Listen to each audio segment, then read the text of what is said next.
Locho sampo pagyo trashi pa tuche tempe trinle yarmada pege drolo zambe zebra pande lame shabla sowade Omo a guru vajra dara suma timo nisha sane kar Uta varda nishri badra varsa manya sarva siddhi hum Om Guru Vajradhar Sumati Munisha Sanekar Uta Vardanya Shri Bhadra Vartha Manya Sarva Siddhi Hum Om Guru Vajradhar Sumati Munisha Sanekar Uta Vardanya Shri Bhadra Vartha Manya Sarva Siddhi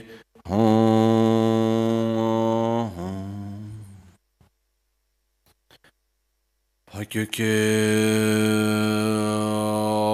Kudang Dagi Lo Pakyuke Sundan Dagi Pakyuke Tudang Dagi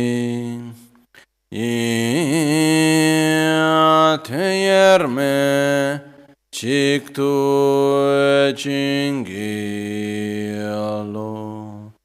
Pakyuke Kudang Dagilo Pakyuke Sundan Daginga Pakyuke Tudang Dagi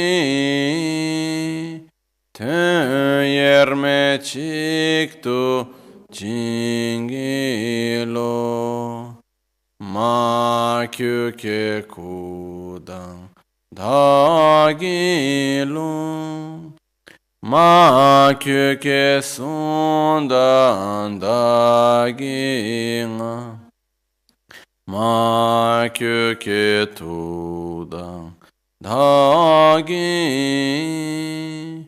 Teyerme Chiktu Jingilo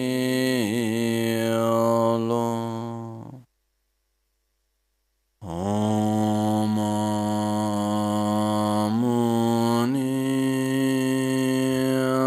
Muni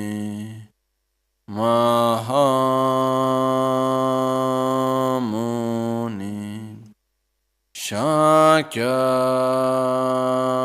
Shakyamuni Swaha Om Muni Mahamuni Shakyamuni Swaha Om Muni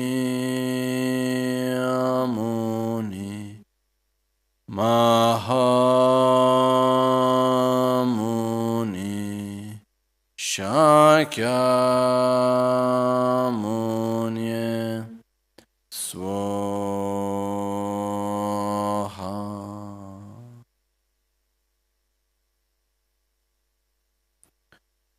Sangye Chedan Soge Chonamla Chancho Pardo Dani Kyapsuchi Dage Jinso Gibe Sonamgi Drola Pinchire Sangye Druparasho Sangye Chedan Soge Chonamla Chancho Pardo Dani Kyapsuchi Dage Jinso Gibe Sonamgi Drola Pinchire Sangye Druparash Sangye Chedan Tsoge Chonamla Chancho Pardo Dani Kyapsuchi Dagi Jinso Gibe Sonamgi Drola Pinchire Sangye Druparasho.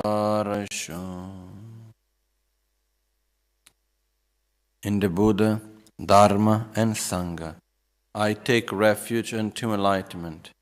Through the practice of generosity and the other perfections, may I attain Buddhahood for the benefit of all sentient beings.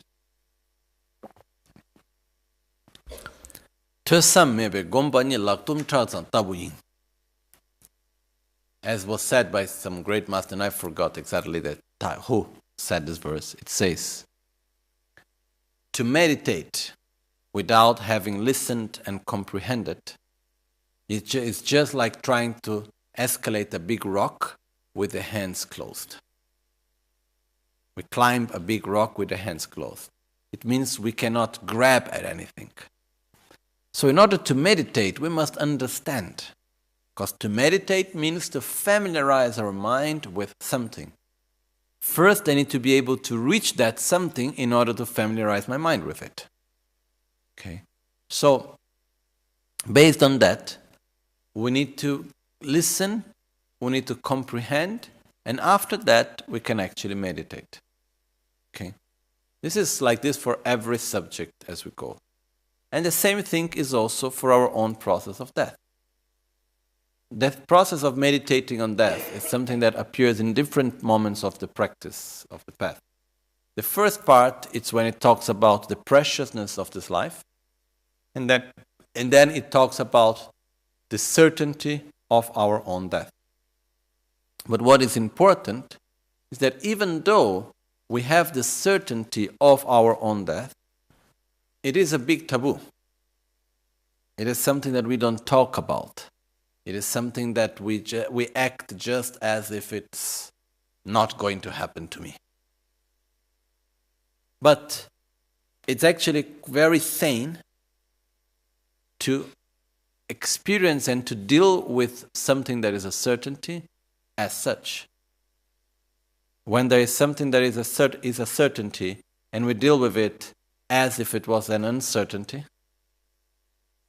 it's not healthy at all.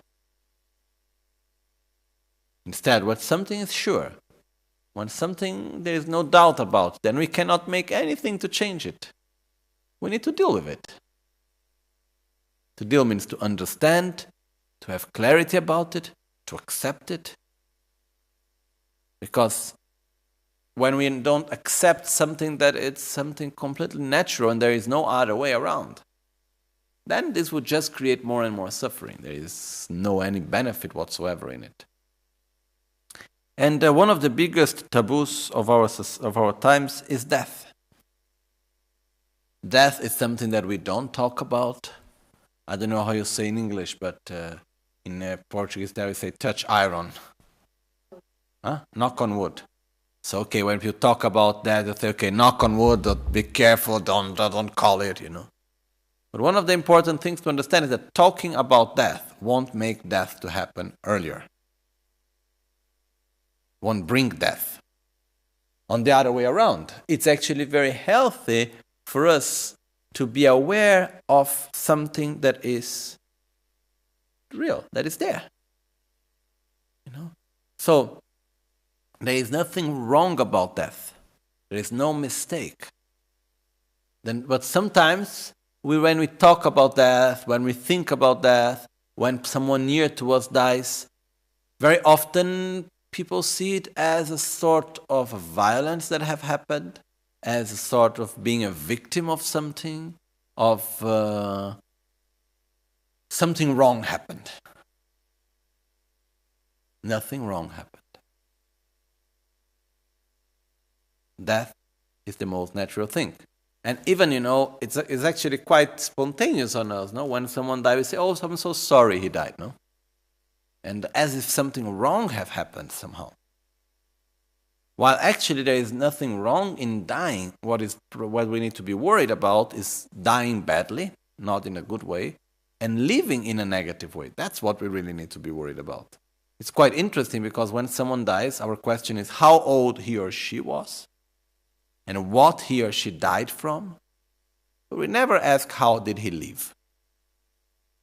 How was his or her life?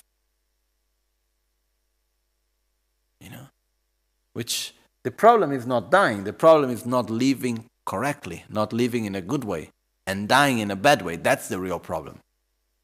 The fact that we die, it's something completely normal, something completely natural. But even though it's something so natural and so normal, we do not act as such. We do not relate to it in such manner. We relate to death as if it was something really, really strange and far, and that we cannot talk about it, and we put it in that way. Okay? We can see in the hospitals, we don't see the death. When a person dies, it's seen as one failure. So close the person right away, put in a bag somewhere, take it away from here. Like we don't have this thing of relating to that. On the other side, it's quite absurd, because at the same time that death is an actual taboo, no one talks to death to us when we are in our family.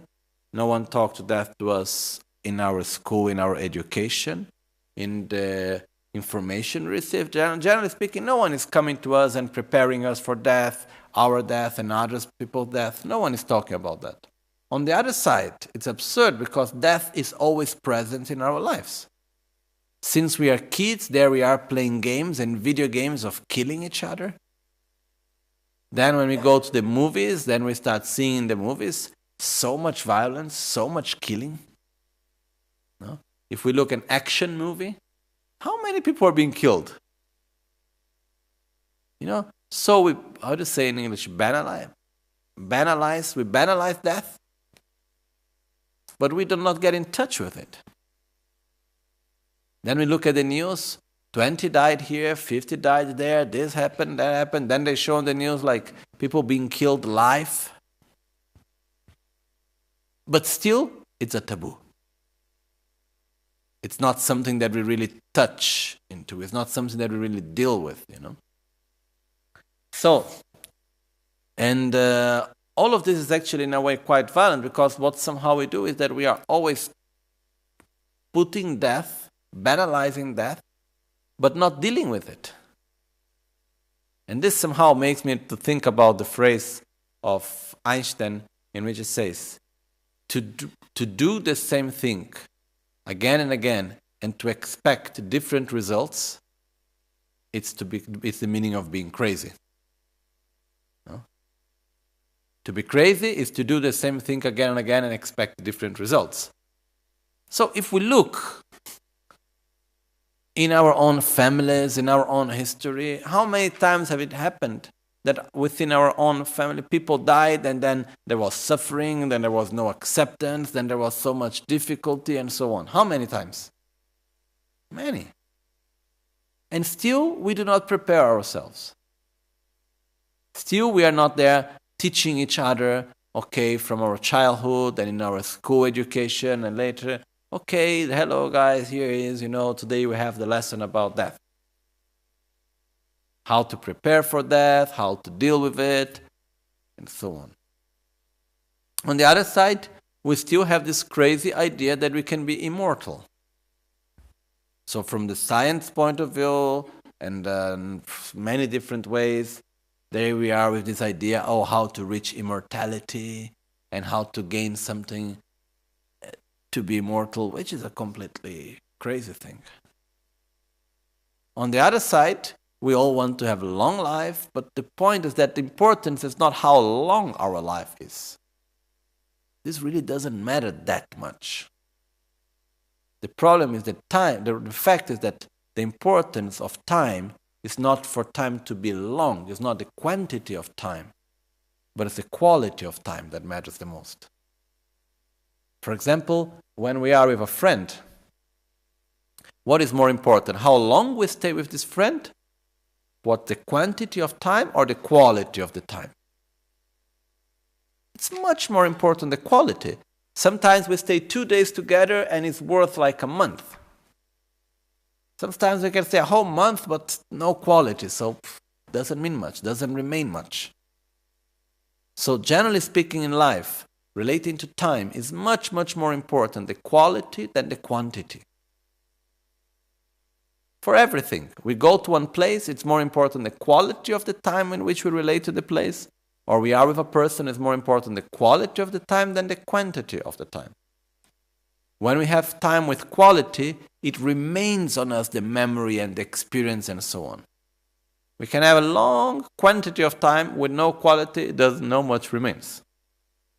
So, in life it's the same. The question is not how long has he or she lived, it's what was the quality of his life. So there is nothing wrong dying on a certain age which may seem young. That's not a problem. The problem is how was the quality of the life. So the same thing is for ourselves. We don't need to worry much about having a long life, which I wish for everyone to have a long and healthy and meaningful life. But the point is not worrying too much about the quantity of our time, of our life, but the quality of how we live. But we have this thing fixed with quantity of time, and we can see this, for example, when a person is sick. We take away often the quality of life of the person in order to try to make the quantity of time longer. So what's the point? At least from my point of view, there is no point in living 1, 2, 3 years more with no quality. I prefer to live 2, 3 years less with good quality. And good quality doesn't mean necessarily the point of view of feeling well and not having no pain or this or that. This is another aspect. Quality means inside how we relate to life, how we use every day, what's the meaning we give to our experiences. That's what we talk about quality. No? So, based on this, the point which I want to bring here is that death is a certainty. There is nothing wrong about it. On the other way around, we as human beings have been dealing with it since millions of years. It's the most normal thing that have ever happened. In each culture we deal a little differently. No? Like one time I was in India, and then we were on the road, it was 94, and suddenly we needed to stop the car because came like a party in front of us. There were like many people, all very colorful, singing and dancing and jumping and playing instruments and so on. And then in between of all of them, they had many flowers. In between all of them, there were some people carrying a chair on their shoulders,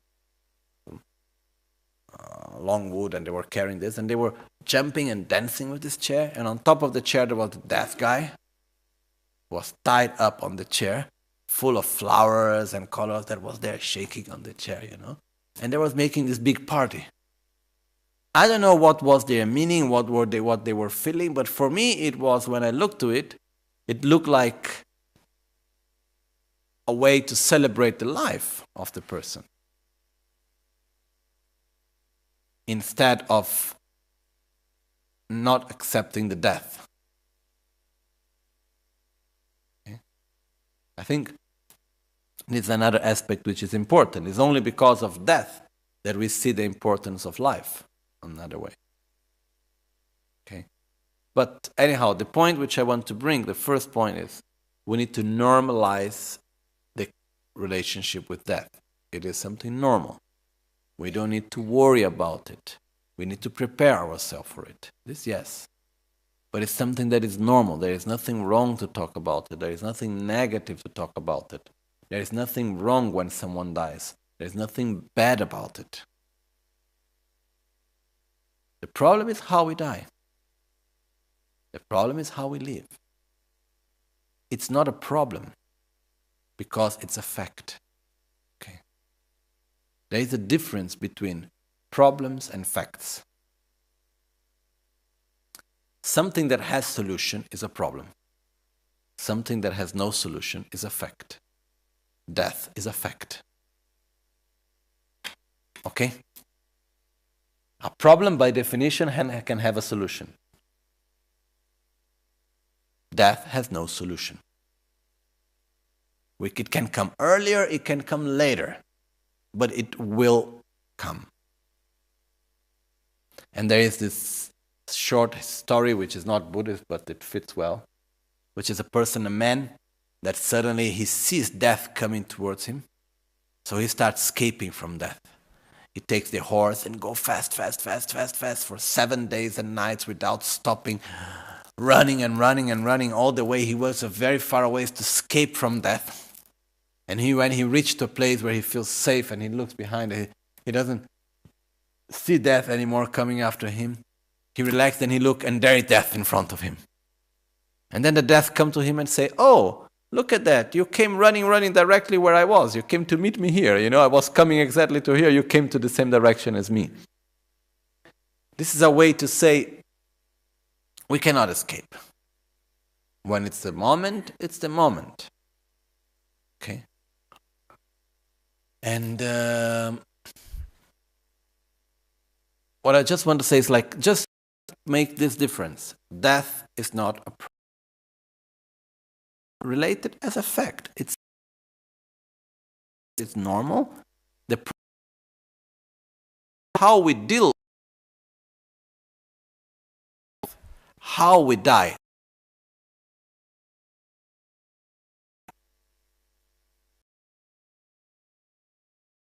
But death by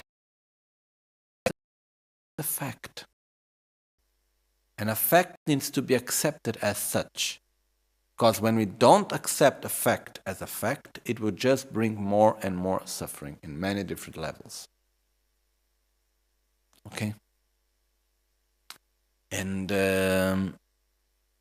so because of this, death is a fact. How we die is not necessary, it's a problem.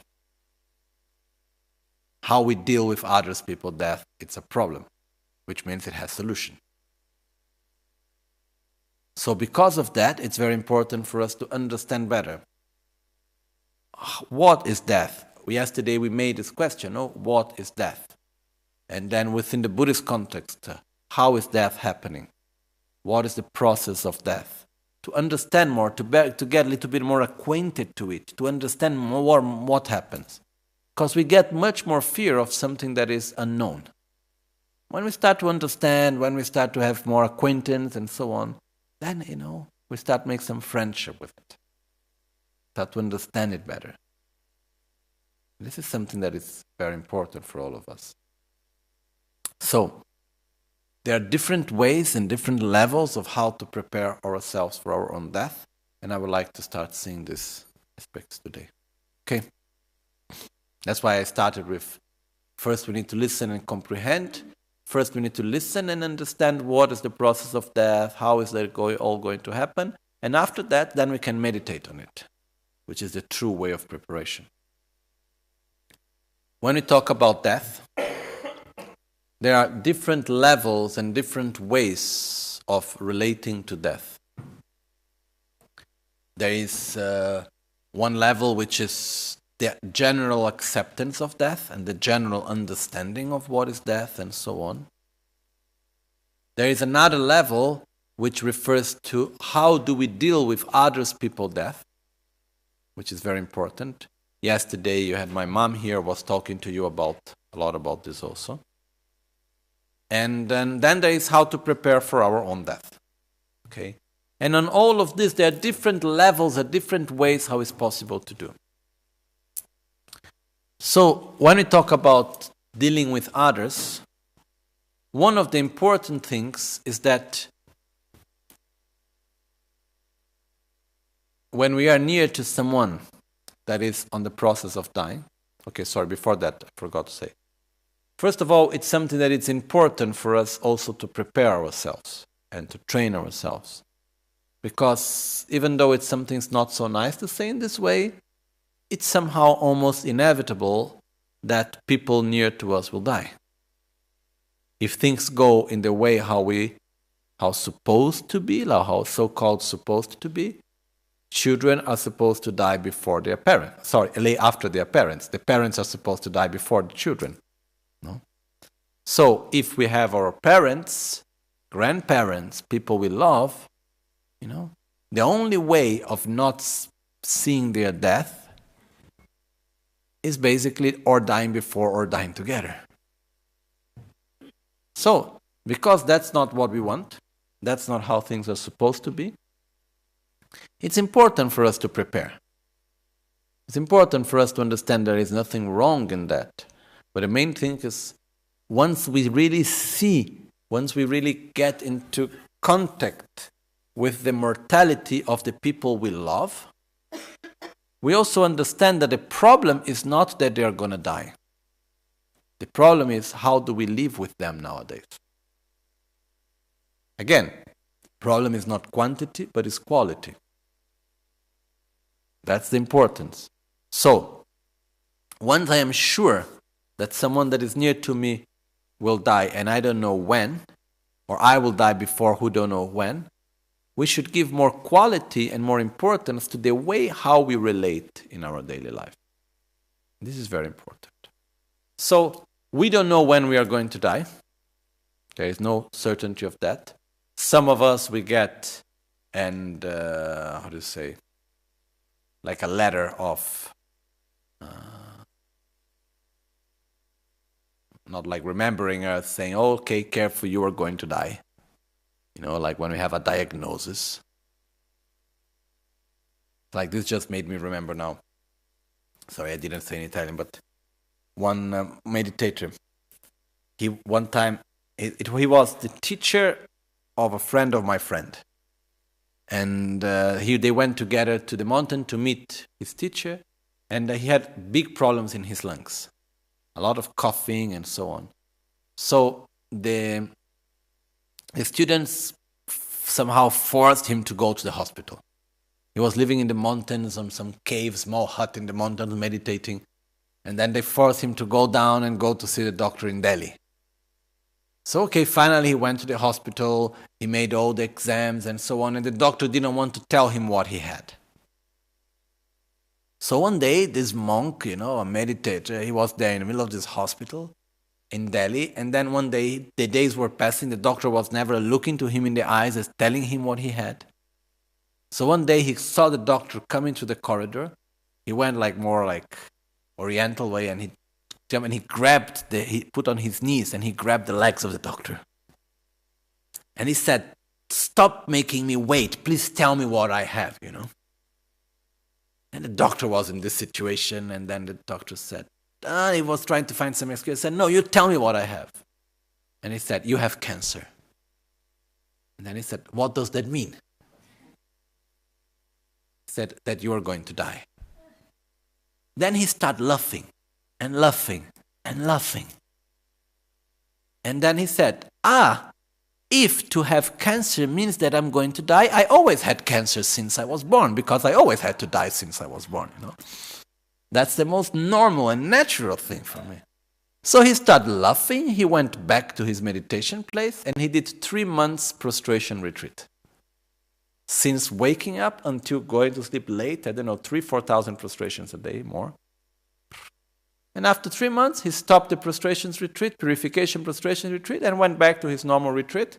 Never went back to the doctors, and no more symptoms, and he lived long. But I wanted just to say with this is that, the fact that we are going to die, we are all going to die. Some of us, we receive a message from someone saying, okay, like remembering us. When we get a letter from the doctor with a symptom, with a diagnosis saying, oh, you are going to die. Looks like something new, actually. But truly speaking, it is not. Okay? But the point is that because it is a certainty, we must prepare ourselves, and we must prepare also ourselves to deal with the people that we love that is going to die also around us. Okay? And the best way to prepare for that is living our daily life in the best way as we can with them. There are 3 levels of preparation for death. The basic practitioner reaches his own death without any regrets, with no regrets, because he reaches his death that he have lived a life in a coherent way. He said sorry where he did mistakes, he purified what he needed to purify, he did things, he acted in a way that he thought was the right way to act, and so on. So no regrets. This is the first level. The medium practitioner reaches his own death with no regrets and no fear. The higher practitioner reaches death, no regrets, no fear, and seeing death as the best opportunity for his whole life. We're going to talk more about that tomorrow. Okay? But the point is that, similar to that, when we deal with others people's death, we also need to prepare. And the first level is that when someone we love dies, we have no regrets in relation to that person. So we need to say sorry where we need to say sorry. We need to be together when we can be together. We need to live in the best way as we can. That's very important. Then there is a whole part of things, which that's not the point that I wanted to approach today specifically, but what to do when we are near to someone that is dying. It's also important to know that. So, one of the important things that we must do is to be natural. Like, if we are nearby to someone that is dying and we are there agitated, unnatural, and we are not spontaneous, and what the person that is dying doesn't need really is someone talking to them in a conceptual, technical way. Because in our life, we are much more, we communicate much more from what we see, from what we touch, the intention that we have, and so on, than from the words and conceptual way of thinking. When we are dying, this gets even much stronger. So, just being nearby the person that is dying, in a stable way, in a peaceful way, touching the person, or just being by the side, sometimes has a much bigger impact than needing to talk and say many things.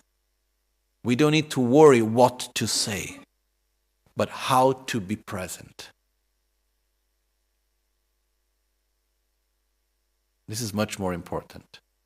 So, other thing that sometimes happen that it's really crazy is when a person is dying and then the people nearby, they're crying and say, "Oh, please don't die, you cannot die." And it's terrible, because imagine that I am dying and then I don't want to die, but I'm not choosing to die. I think I don't want to go, but you are blaming me that I am going, and you make me to feel guilty that I am going. It's crazy, no? And sometimes people do this because it's a way to manifest that I love them. Okay, I love you, so that's why I'm showing you my suffering that you are dying. It's not very healthy for both sides.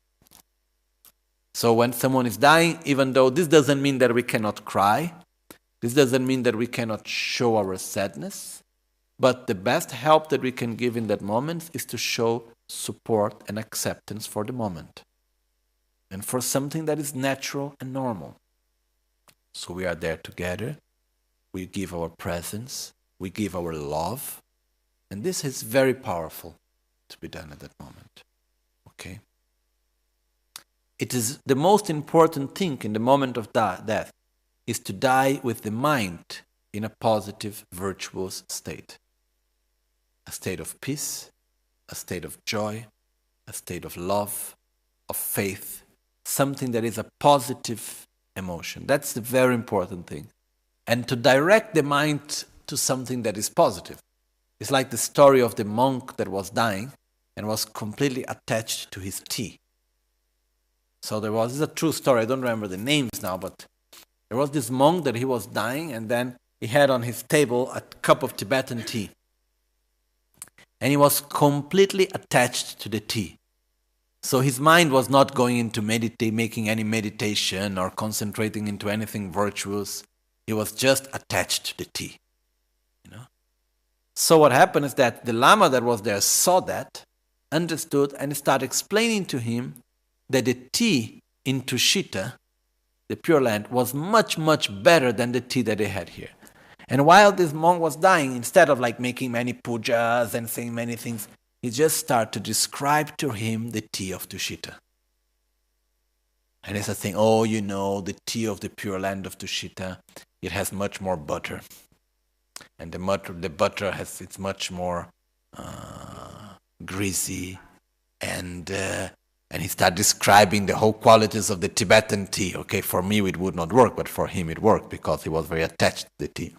So, he was saying, oh, how good was that tea. So, where did the mind of that monk go? To Tushita. I must go to Tushita. There the tea is so good. So, that's why, and it said that he died with that intention, and that's where he directed himself. The state of mind in the moment of death is the one that directs the mind after death. It's just like when we fall asleep. We understand more when we look at the process of death, but when we fall asleep, the last thought that we have as we are falling asleep, it's the one that is going to direct our first dreams. Okay? The first moment of our dreams, it's influenced by the state of mind that we have when we fall asleep.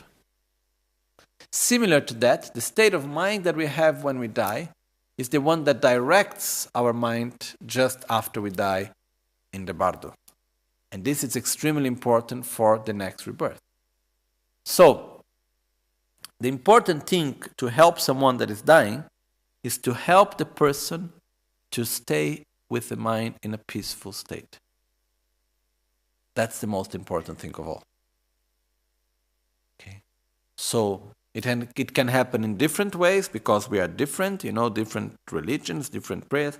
It's not a matter of making the right mantra or touching the right place. It's a matter of adapting to the needs of that person that is dying and helping that person to reach a state that is peaceful within. That's the most important thing. Okay. So then there are different visualizations, there are different mantras, there are practices and so on.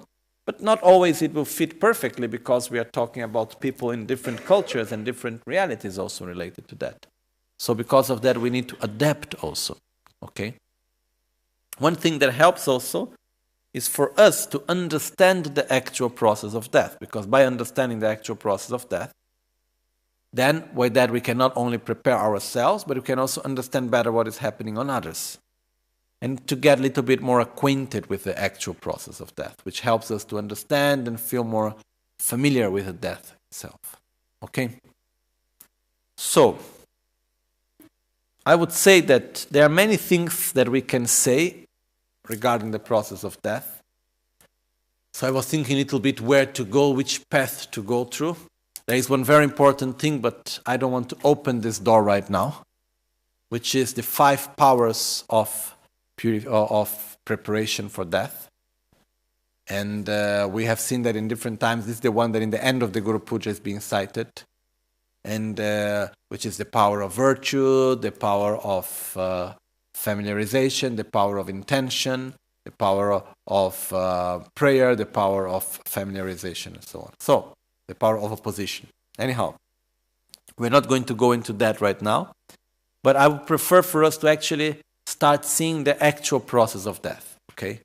Because it's important for us to understand how it functions, and then based on this, then after we can go through understanding better how to meditate on it, and if we have time, we will see also the 5 powers, but for the moment, I prefer for us to focus on the actual process of death, okay? So, I prepared these notes for everyone, and these notes are based on the teachings, which these teachings that explains the process of death come from the teachings of Buddha inside Vajrayana teachings, especially from the Tantra of Guhya Samaja and the Tantra of Hevajra and the Tantra of Heruka and so on. So which refers where Buddha gave these teachings inside the Vajrayana teachings. Okay.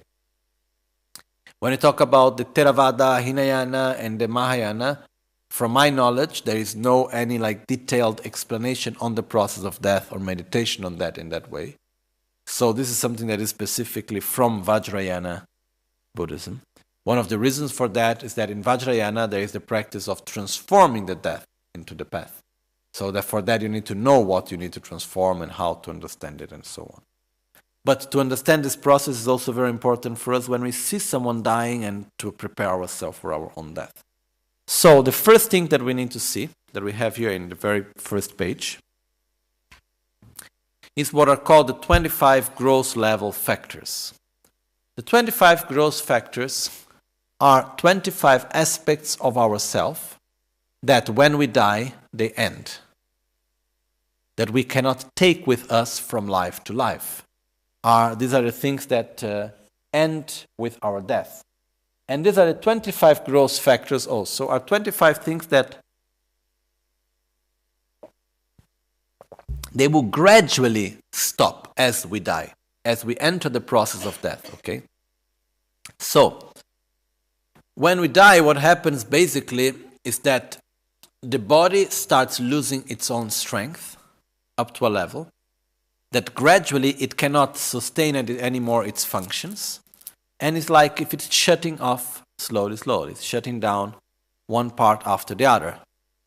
And together with the body supports the mind. So the gross mind will stop together with the gross body. The subtle mind will stop together with the subtle body. Okay? The process of death is divided into two parts. Each one of them has 4 steps. So we can say that the death happens in 8 steps. Okay? So we have 4 steps which are related, we can call the gross death, and 4 steps are part of the subtle death. The gross death, it's happening basically when we stop breathing, when the person stops completely breathing and the heart stops beating. That's what we normally call death. That's the gross death. After that, there is still the subtle death to go. This we'll see a little bit later. But at the first part, we need to understand what are the aspects that will dissolve and we will lose as we go through the process of death. One thing important, which I didn't say, these teachings come from the teachings of Buddha, and later this description of the process of death. And many masters after Buddha had their own experience through meditation also, because it is possible through meditation to induce oneself on the process of death until the very last moment and then come back again. Okay? So, not only Buddha gave these explanations, many practitioners later had their own experience and confirmed it and adapted it also to their own experiences. Okay? So what we have is an explanation of that process of death, which is based on the experience of many great meditators from many centuries and based on the teachings of Buddha himself. Okay? So this is just to say where these teachings are coming from. I received the detailed explanation of the process of death from Rinpoche and also from the abbot of Tashilhunpo in Tibet, Kachin Losam Phuntsho Rinpoche. I was looking for the text he gave me. I couldn't find it actually, but luckily I had my notes, which I translated some time ago. So this is the notes which I took on this process. Okay, so this is what we are going to be based on. So first thing, let's see. We have the 25 gross level factors, which are 25 aspects of ourselves that when we die, we lose them. So what are they? First one, 5 aggregates. Form, which is the body. Gross body, subtle body, very subtle body. Okay? The gross body is part of the 25 gross level factors. This is everything in a gross level. Nothing of this is related to a subtle level, first of all. So we have the body, gross body, form. Our feeling. Feeling is like the sensations or feeling of pleasure, feeling of suffering. So we have feeling, sorwa. Then we have the discernment, which is the ability of our mind to discern one object from another. This is a table, that's a chair, this is a cup, this is a person, this is this, that is that. That's discernment. Then we have the compositional factors, which are basically our personality. Technically, compositional factors are the mental factors. So we have here aspiration, effort, laziness, context, then there is anger, there is desire, then we can say that inside composition of factors there is love, there is generosity, there is all the different aspects of our personality, let's say. These are inside composition of factors. And then there is consciousness, which there are 6 different types of consciousness, which is the eye consciousness, the ear consciousness, the nose consciousness, or the eye, listening, smelling, tasting, touching, and thinking. Okay, so we have one different consciousness for every type of sense. And if we are more precise technically, we can say that a consciousness is what we call the difference of primary mind and mental factors. These are the primary minds. We can have up to 6 primary minds at the same time, which is related to each one of our 6 senses. And there is also the senses of the mind, and which is the part of basically our understanding and thoughts and so on. So this is what we call the 5 aggregates. Together we have the 4 elements. Actually, there is also the space element, but it's not described normally in the list. So we have in our own self, we have earth, we have water, we have fire, we have wind in our own body. And there is also space, which is the basis of all of them. Then we have the eye sense power, the ear sense power, the nose sense power, the tongue sense power, the body sense power, and the mind sense power. The sense power here is the physical part of our senses, our sight, hearing, smell, taste, touch, and thought, which is basically the actual physical part. Okay, so it's the actual eye, the actual ear, the actual nose, the actual tongue, the actual skin of the body, and the actual brain that makes our thoughts and cognition aspect and so on. Then we have the 5 objects of perception of our senses. So we have form for the sight, sound for hearing, smell for smelling, taste for touching, taste for tasting, and touch for touching. And we have these 5 internal objects and 5 external objects, okay? And then we have the 5 wisdom of the basis. The 5 wisdom of the basis are 5 aspects of our gross mind, basically.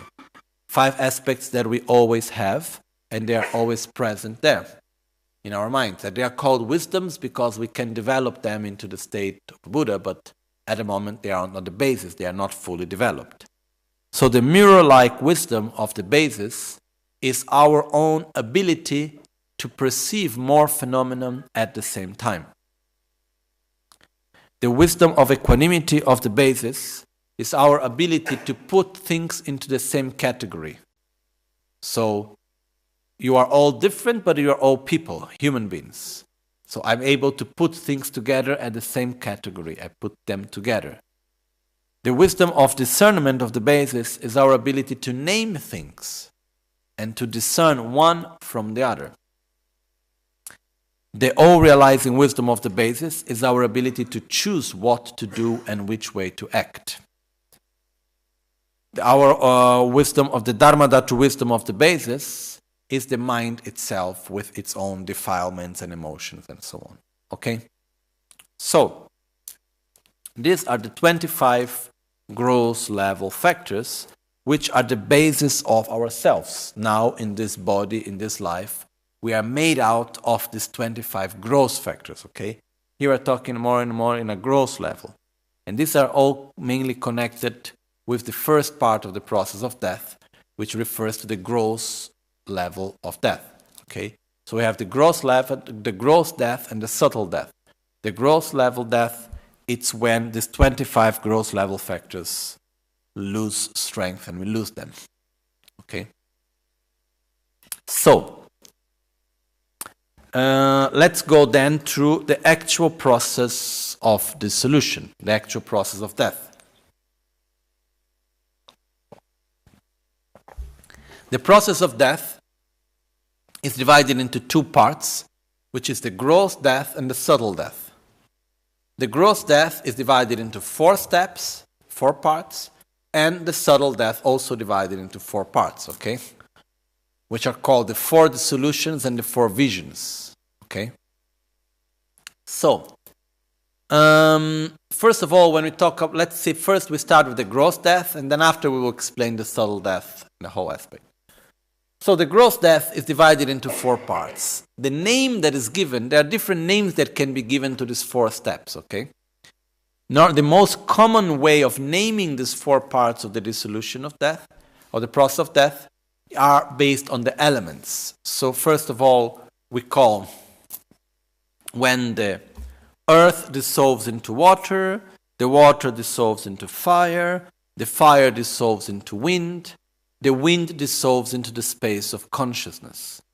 So these are the 4 steps of the process of growth process of death. So if we just follow the order, earth, water, fire, wind, then space of consciousness. Okay? It's even possible, easy to remember, because the earth is the more solid. Then what happens is that the earth can be overwhelmed by water. The water can be overwhelmed by fire, can be dried up by fire. The fire can be eliminated by wind. So we can think about that way. But the one important thing to understand here is that when we talk about the process of dissolution, it doesn't mean that the earth dissolves into water. The earth is entering into water and dissolving into the water. Okay? So one term that is used sometimes is that earth is overwhelmed by water. But just to make it more clear, one of the best examples that I have found to explain this is when we think about sound. Okay? About sound. So let's imagine that we are here in the Gompa and we have many different sounds.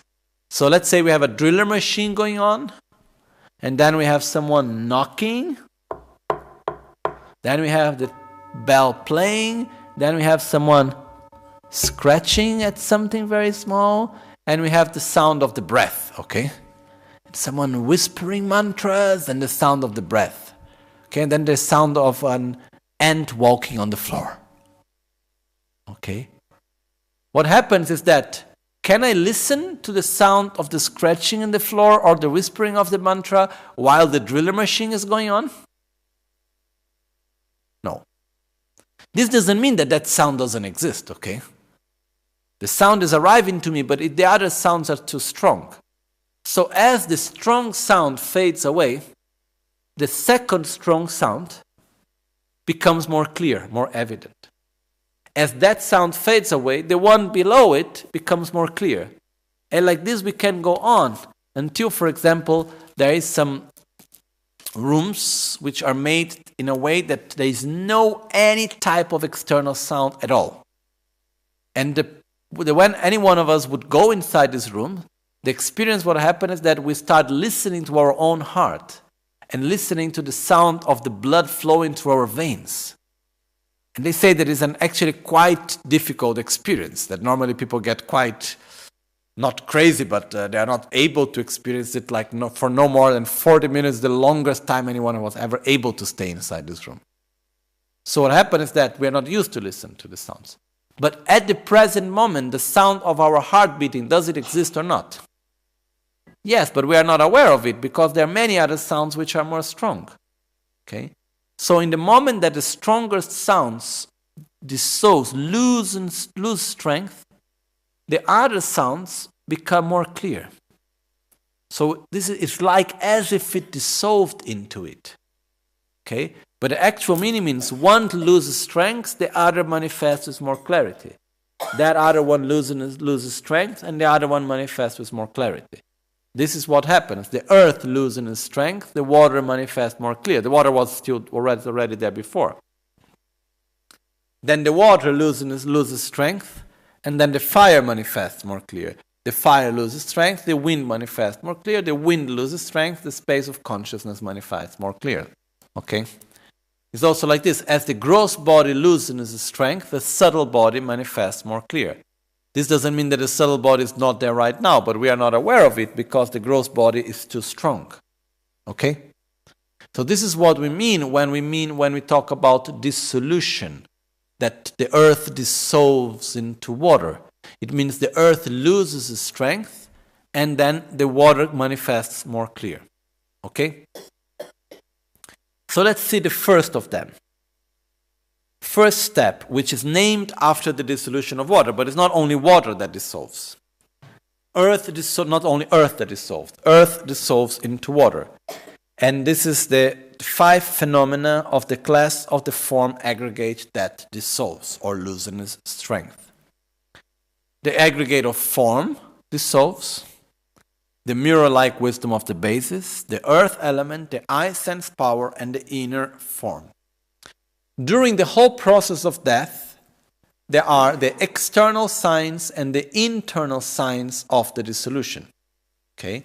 So the external sign is what we can see from outside, and we can recognize, are signs that we can recognize ourselves, but that other people looking from outside can also see. Okay? So these are called the external signs. Then we have the internal signs, which are the inner experience that the person is actually, that is going through the process, sees and experience. So,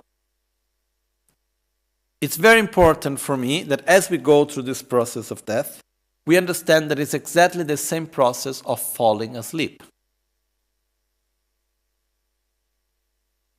So let's see. External signs. As the aggregate of form dissolves, the arms and legs become more thin, and weakness, and we have lack of energy. Okay? So what happens is that we cannot hold anymore the strength of the arms and the legs. Like when we fall asleep, can we hold the same energy of the arms and the legs, or we fall down? Like if we are holding something, what happens? I'm holding something as I fall asleep, slowly, it drops. I'm not able to hold it. I'm not able to keep it. So similar to that, when we die, one of the first signs of death, because there are 5 signs, external signs that they are together, is that the arms and the legs get more weak. They get more thin and get more weak. And we don't have so much energy in the body anymore. It's like when we fall asleep, we cannot hold the body anymore. Okay? This is the lack of earth. The aggregate of form that is losing energy. The mirror-like wisdom of the basis loosens, dissolves, and this makes our vision to become blurred and unclear. So what happens is that we have no more clarity about the world around us. There is many things, but we are not really not so much clarity. It's like, what happens when we start to fall asleep? Can we still think with everything clear? Have you ever fell asleep while reading something? The first thing is like the letters are not so clear anymore before closing the eyes. We are not able to focus the eye anymore. Okay? So this is the same thing that happens in the process of death. The first thing, by losing the mirror-like wisdom, we cannot have any more clarity of the world that surrounds us, so the eye gets blurred and unclear and like out of focus. Okay? Together with that, the earth element dissolves, and the body dries up, not in the sense of actually becoming dry without liquid. This comes later with the dissolution of fire. But here, the body, in the sense that the body becomes more thin and more weak. Okay? And the limbs become loose, and one has the feeling of falling or sinking. That's an interesting part. I think we all have experienced that when we are falling asleep and suddenly we wake up, we have this sensation of falling down, and then when we wake up, like if we are falling asleep and suddenly we wake up, what happened? Very often there is this sensation of falling down. Okay? And it's very clear there are people that as they go through the process of death, when they start the process of death, they have this constant sensation of falling down, like they try to hold on something, hold to someone.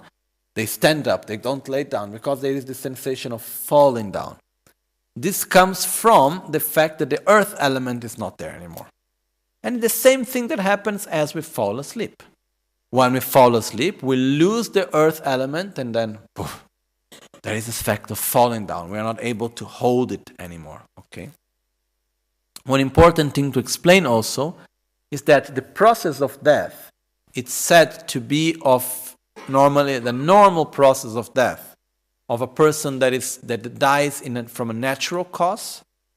It is of 3 days. Okay. Then it will depend on the sickness. Depending on the sickness, maybe to the process of the sickness, one or another element is already debilitated, so that part of the process can go faster. We don't know exactly, okay? But a normal process of death of a person without any specific sickness, it is of 3 days.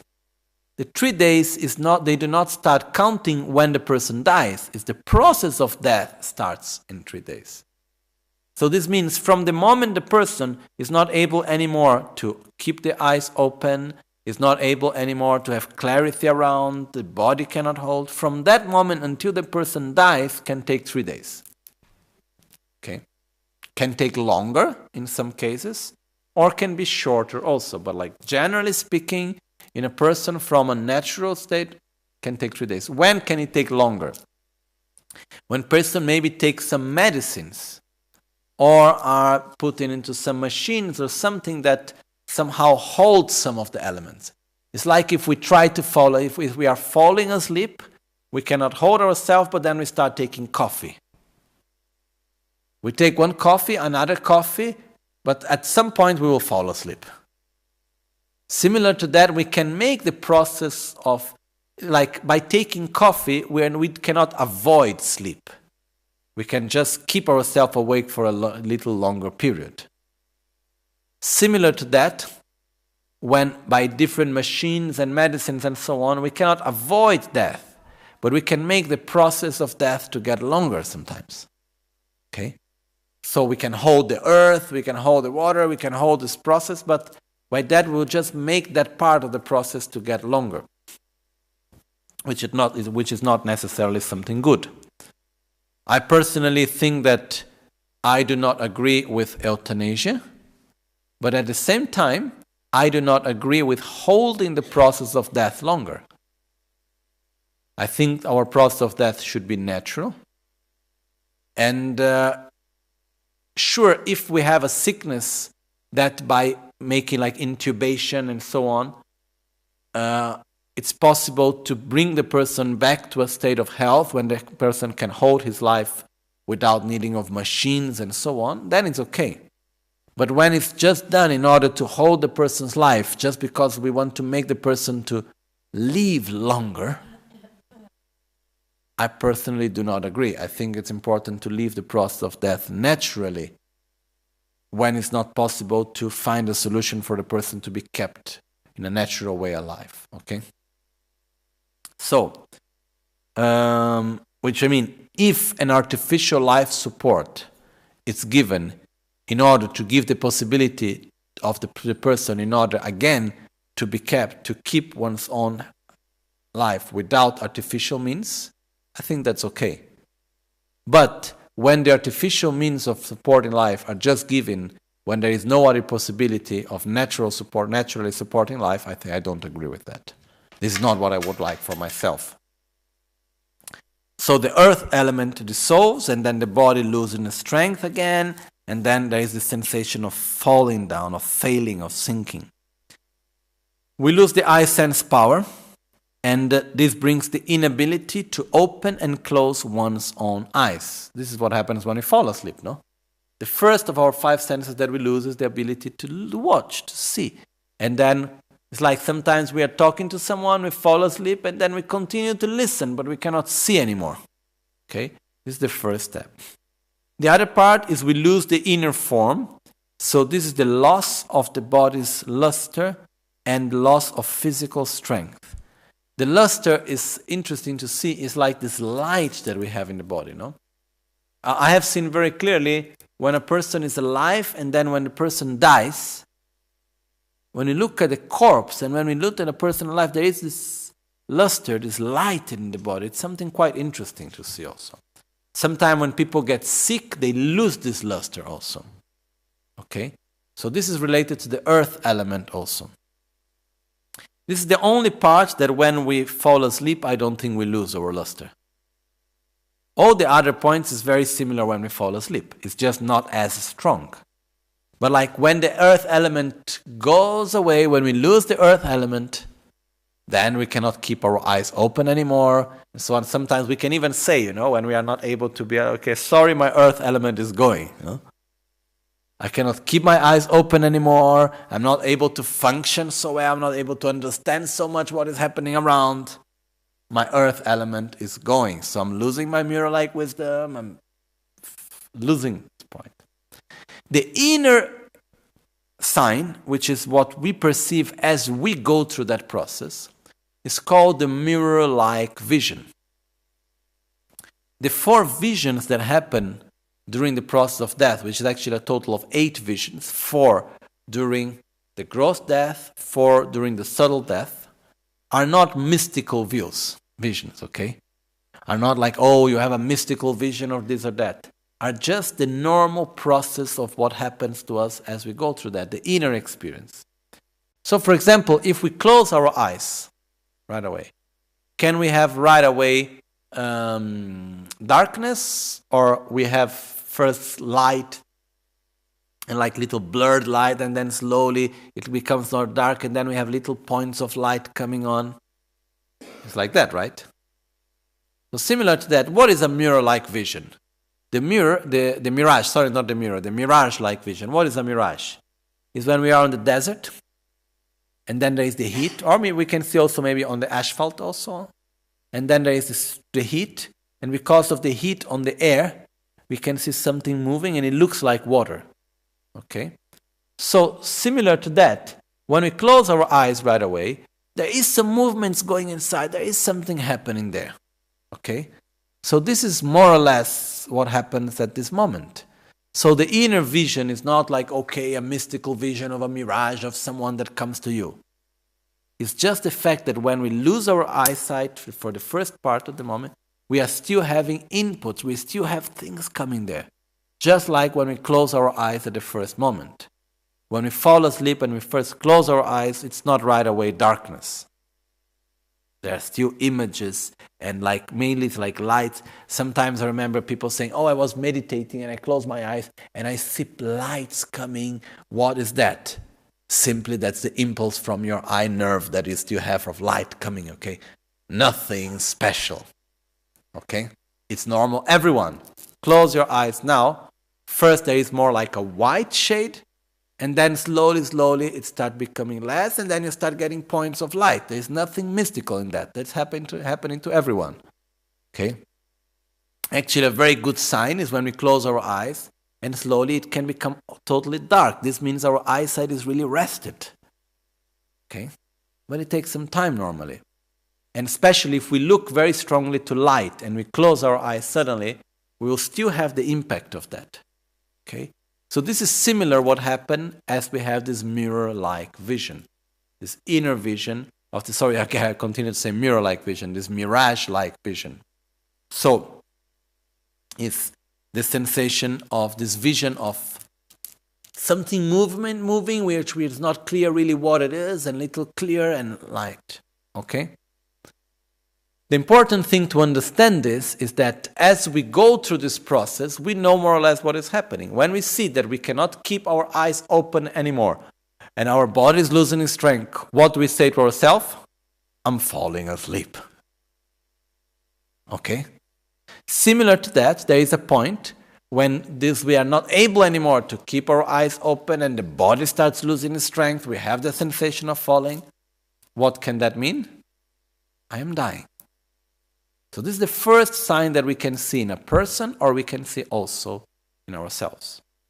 Okay? Well, let's see if we have time to just look at the next sign.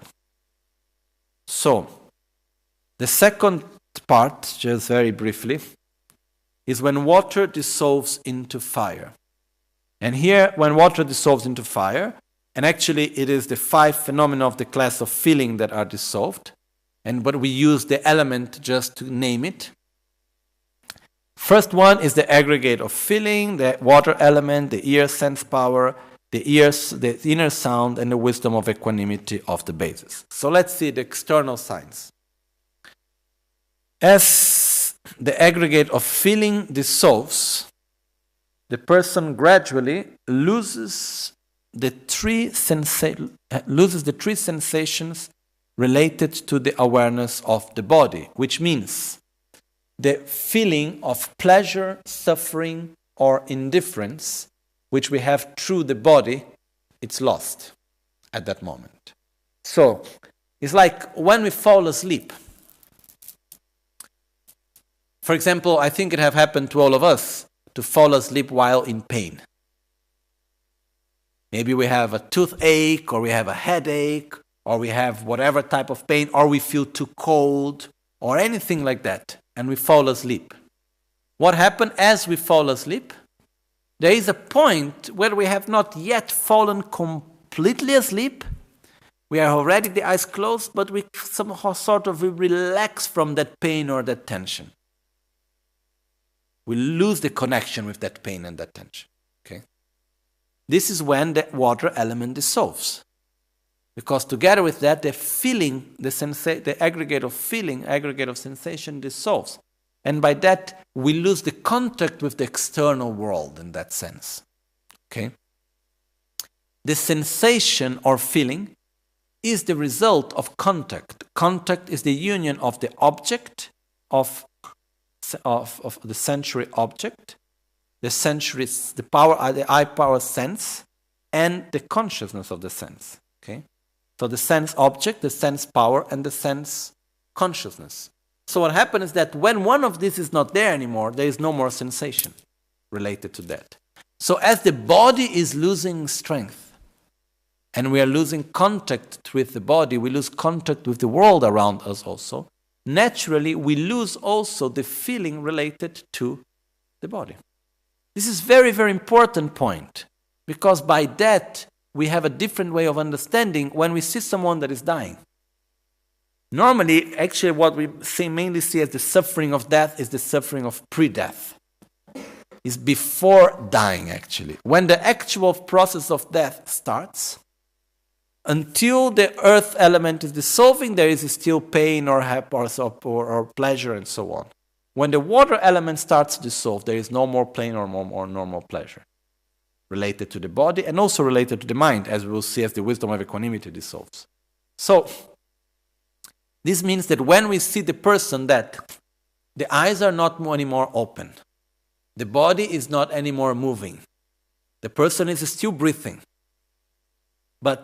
and when we see the point that the mouth starts to get dry, because this is the water element dissolving, the drying up of the internal fluids, such as saliva, perspiration, urine, and blood. So the person is not doing any more pee-pees, no more urine, there is no more saliva much, the mouth is dried, and we can see from the lips also starting to get dried and so on. This means that the water element is dissolving. From that moment on, the person is not having any more sensation of pleasure or suffering, related both to body and mind. So for us that are looking from outside the person that is dying, we see the difficulty to breathe, and we see all of that. But the person that is in the process of death is not having the same sensation as any one of us would have if we had that difficulties of breath and so on, and not in the process of death. Okay? Because the sensation is being lost. So there is no more pain, there is no more suffering at that moment. Okay? So this is good for us to know in order not to have so much fear for ourselves, and also when we see someone else dying. Okay? Sure, what can happen is that if a person dies out of a sickness, and if we put together the sickness with the medicines and all of this, the dissolution of the elements don't happen exactly in the same way. It may happen like the earth may go suddenly, and then it's like not happening in the same gradual process. Okay? But this is in the natural process, that's what is happening. So, as the water element dissolves, the water, we dry up the internal fluids, okay? And this is a clear sign that also the sensation is being lost, of pleasure, of unpleasure, and neutral sensation. The ear sense power of hearing is lost, so the inability to hear external sounds and internal sounds. From that moment on, the person is not able anymore to listen to anything. The inner sound is lost, so one can no longer hear the sound of the wind in one's own ear. Like when there is silence, we still have one going on, which is our inner sound. Okay, we cannot listen to that, we cannot hear that anymore. The wisdom of equanimity is lost, so at that moment, this means the loss of the three sensations related to mental consciousness. So there is also no more pleasure or unpleasure and suffering related and neutral sensations related to fear, related to hatred, related to any mental state at that moment. Okay? And if we observe when we fall asleep, it happens the same. If we fall asleep and we are sad or we are having any sensation of suffering or pleasure and we are excited about something, as we fall asleep we lose that. And then suddenly we lose the contact with this part. And it's like if finally we can relax. And there is a moment, as if we observe clearly when we fall asleep. First we close the eyes, we cannot move anymore. Then slowly when we fall asleep also the mouth gets dried. And then at that moment also, it's like if we lose contact with the world around and we lose the sensation. If we are in pain, we stop feeling pain. If we are sad, we disconnect from the sadness. If we are in extreme excited and pleasure, we disconnect from that also. It's like if slowly we turn off the parts. Okay? And this is very important for me to see because this means we don't need to fear death as something painful, as something out of suffering. Because the sensation as a whole is being turned off. So we don't have anymore this problem of pleasure or suffering. Okay? And the same is when we look at someone that is dying. The person is still breathing. There is still some movement. But there is no more, the mouth is dried, no more strength, no more ability to see, no more ability to hear. And also when we die, when we fall asleep, first we cannot see anymore. What is the second thing that we lose? The ability to listen, to hear. The sounds start to get more and more far.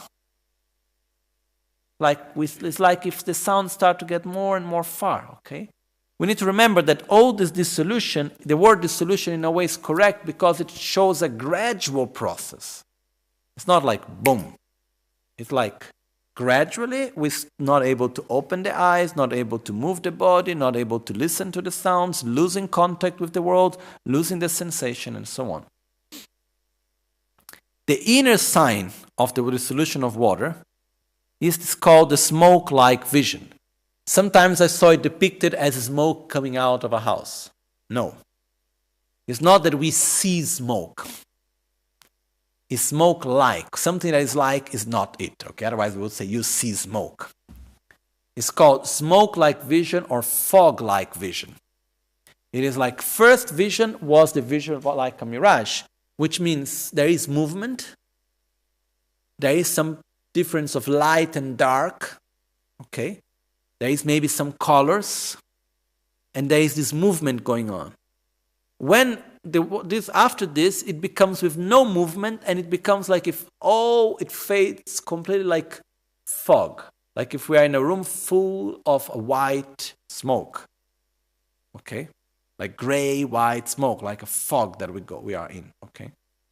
So this is the most similar experience that we can have. It's like we close the eyes, first there is movement, then it's like the movement on the eye goes away, and then we have like this whole foggy type of perception. Okay? So it's the smoke-like vision or the fog-like vision. Okay? So this is what we see, our inner vision as we are dying. So remember that the visions are not mystical things. It's just like the natural process of what we go through as we are dying. Okay? The same thing happens also as we fall asleep.